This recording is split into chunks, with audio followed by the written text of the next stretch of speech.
am back today to talk a little bit about something that I don't really like talking about. It's flat denial. It's the concept of going in to mastectomy with the intention of coming out flat and coming out of mastectomy with something other than flat. And this is happening less, I think, nowadays, now that there has been a lot of activism in the area of aesthetic flat closure and flat rights, and educating surgeons so that they know that we really mean business when we say we really want to go flat.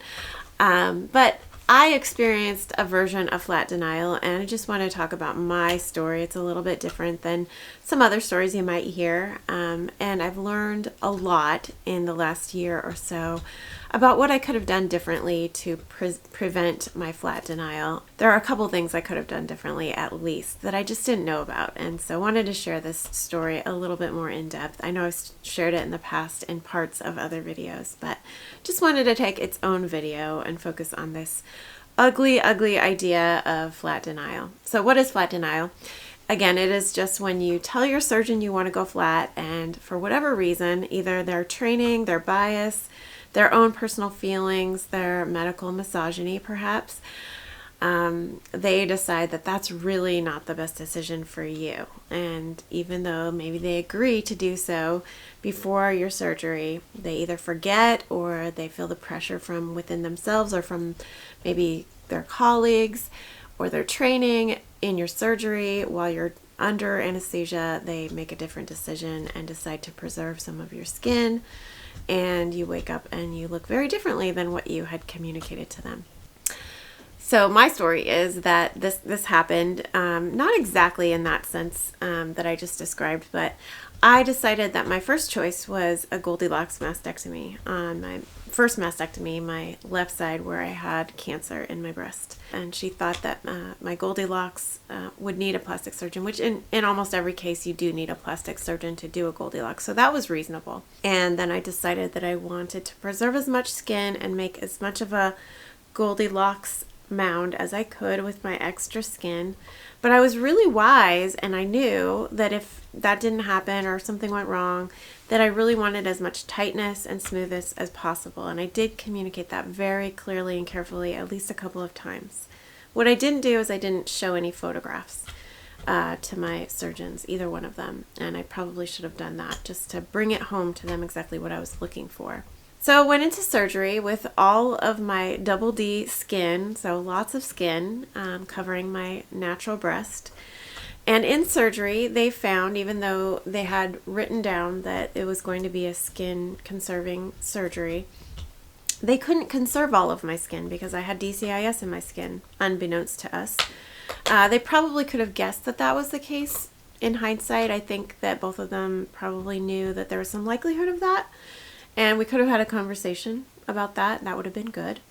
But I did tell them that in any case, no matter what happened, I wanted tightness and smoothness. And so that's what they should have done. But they didn't. They had to take about half of the skin that they would have used for my Goldilocks, and they left the other half and bunched it up in a way that made it kind of loose and baggy and wrinkled, in the sense that they thought I would then want an implant, which I had clearly told them, no, I was not getting an implant under any situation or circumstance. And they didn't remember that, clearly, or they would not have left me with that extra skin. So woke up and was really surprised to see the extra skin, asked about that, and defensively my plastic surgeon said, well, this was a skin conserving mastectomy.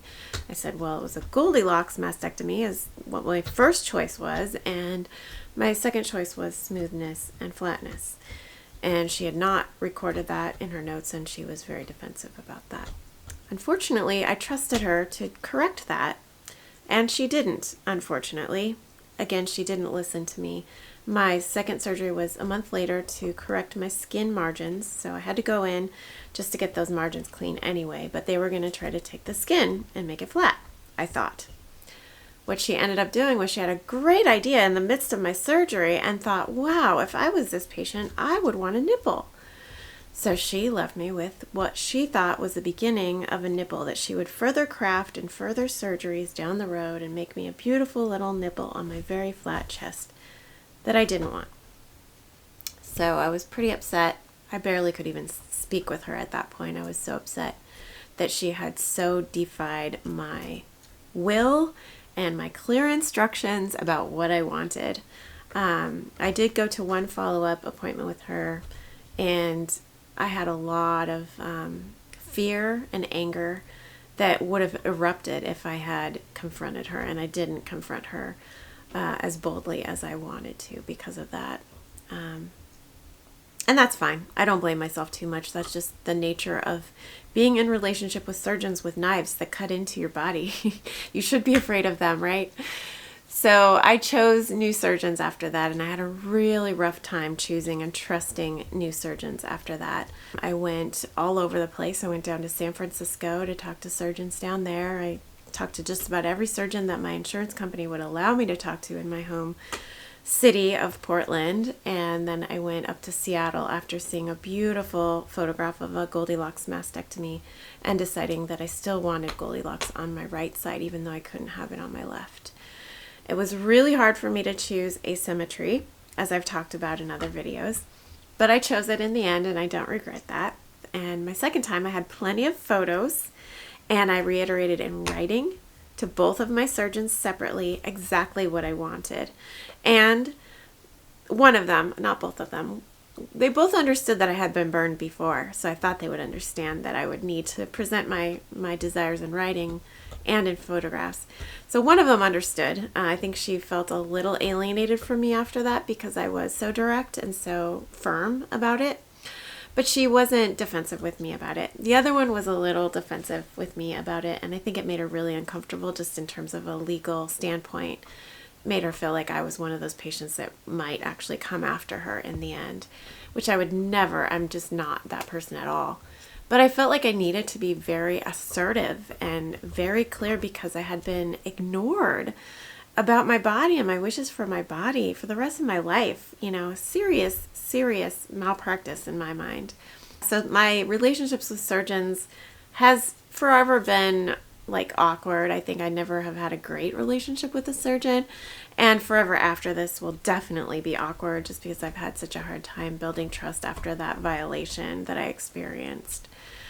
But I just want to talk about some of the options for you if you have experienced flat denial. If you ask for flat, even if you didn't give photographs, like I didn't give photographs the first time around, and you didn't get it, there are some options for you. And I'm certainly not the expert on this. This is something I would direct you to the experts for. And there's one source, there's one resource for all of the information that you're going to want if you've been in a position and received flat denial from your surgeons, and that is a website called notputtingonashirt.org, and I will link to that below for sure. But through that website, I've found all of the options for giving feedback, for filing complaints. There are different things you can do to file complaints. You can contact your state ombudsman, you can contact the medical institution where your surgeon was employed or where they were practicing that surgery, because oftentimes surgeons will be employed in a private practice, but they will practice surgery in the hospital system. You can report it to your insurance company and ask them to revoke the funds that your surgeon was paid for your surgery since they engaged in medical malpractice, which flat denial is. Because it does not offer informed consent, which is a huge, very serious obligation that every doctor has, and especially that surgeons have to you, especially since you are not conscious while they are doing what you've asked them to do to your body. Very, very serious issues. I have not yet filed any of these complaints. I have written up the letters, I've gotten them ready, and I still have a lot of fear and emotional just attachment to this story. And I think my fear is that I'll be ignored. And so I haven't had the boldness and the courage to move forward on that. And I'm being gentle and forgiving with myself about that, because that itself is a huge hurdle. It's a huge process to ask myself to go through again in the face of what has happened to me. And the fact is, I was ignored by my surgeons, and so I don't really want to be ignored further by my medical institution or my insurance company or my ombudsman or the state health board and all of those people that I would like to write letters to and that I am frankly likely to be ignored by. So if you're in a position where you've experienced flat denial, I just want you to know that you're not alone. And I think the most important thing you can do is to tell your story, the way I'm telling my story to you right now. It is very empowering to tell your story and to be heard by others, and then to meet others who have experienced similar things. I got to meet Kim Bowles, who wrote the website notputtingonashirt.org, and who experienced one of the most horrifying examples of flat denial. And her story, and hearing her story, was such an emotional release for me and such a validation for me. I heard it on a podcast, just in audio form. I didn't hear it from her personally when I met her. I didn't even really talk to her for very long. We were at the same retreat, and there were, like 80 people there. So not a lot of ability to connect, but just having heard her story, number one, and met her as a person, number two, has been really gratifying for me, just knowing I'm not alone in this experience. And I think that will be probably one of the most important things for you too, if you've experienced any form of flat denial. Just like any other physical abuse, we tend as women to downplay our experience and make it less than. And I'm doing it already in this video by saying, she had the most horrendous story. Hers was the most terrifying. Mine had all these caveats. Well, they did say in my file that it was skin conserving. Maybe they were just following their own orders, and I did see that written in the file, and even though I didn't understand that that was a categorical statement, maybe I am responsible for my flat denial. All that stuff where we kind of talk ourselves out of the fact that we've been wronged. That is what I really want to warn you against. Your story is valid no matter how minor the violation was. It doesn't matter if you're not the most horrendous example of flat denial. If you experienced any of that, it is really severely wrong and very hurtful and damaging and triggering, and I just want to validate that for you. It almost always requires further surgeries, which we should not be subjected to. My own personal belief is that every single anesthesia damages the brain, especially for those of us who have a family history of Alzheimer's and have a weakness in our brains already because of that. So I don't think that we should ever be subjected to further surgeries, even though most surgeons think second and third surgeries are no big deal at all, and they'll present it to you as an exciting opportunity. The reason I went flat in the first place is I didn't want a whole bunch of surgeries, right? So that was something in itself that was a violation. The fact that I would need to have at least 2 more surgeries after my original surgery to correct the things that were done to me that were in direct violation of my will and my expressed desire. And so just want to validate you if this is something you've experienced as well. We are working on this as a human race all across the globe for women to have the right to say what their body needs to look like after mastectomy. And it certainly hasn't gotten to the point where it's easy or smooth. Most of us still get pressured by surgeons to get implants or to get some sort of reconstruction, no matter what.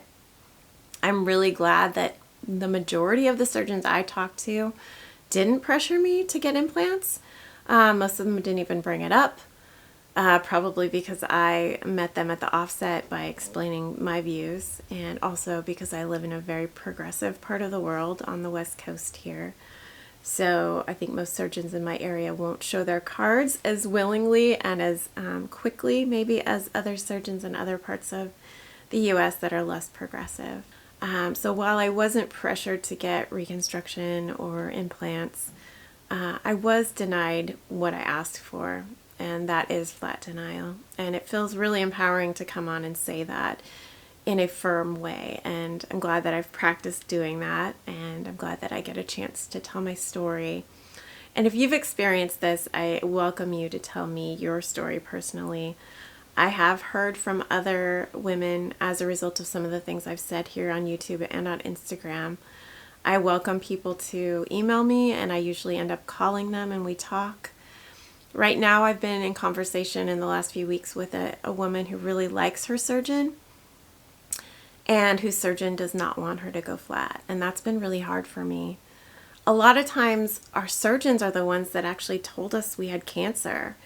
And we really are bonded to them. And if they want something for us and think they know better than us, we are likely to listen to them.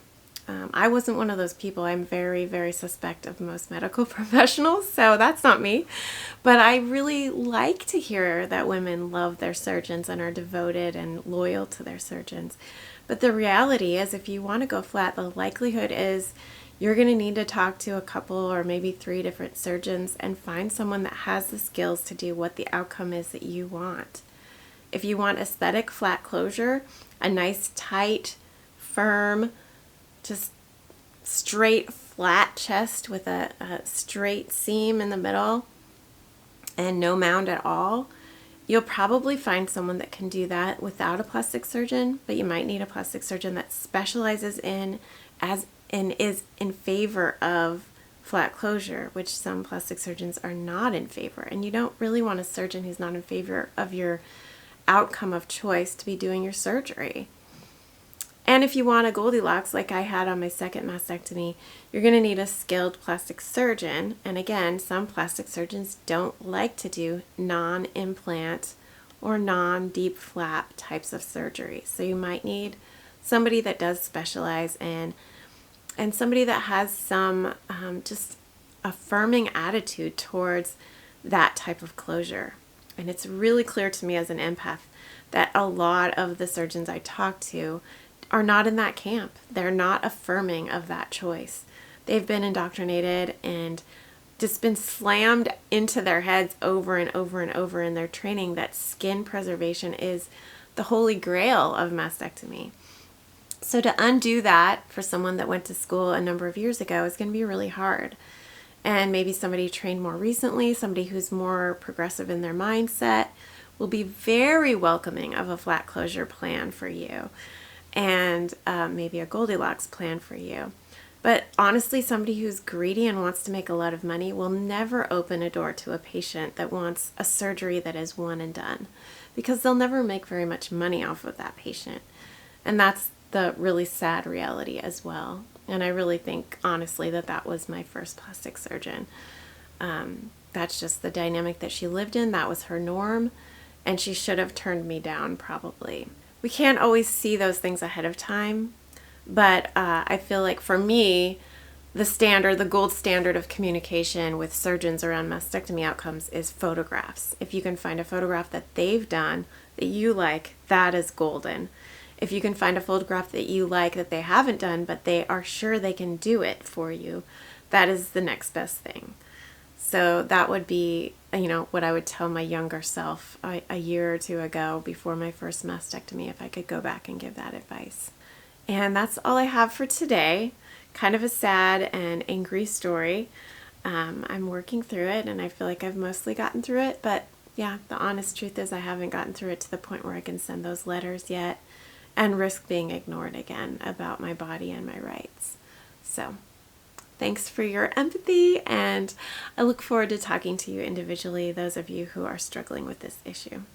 And I'll see you next week. Bye-bye.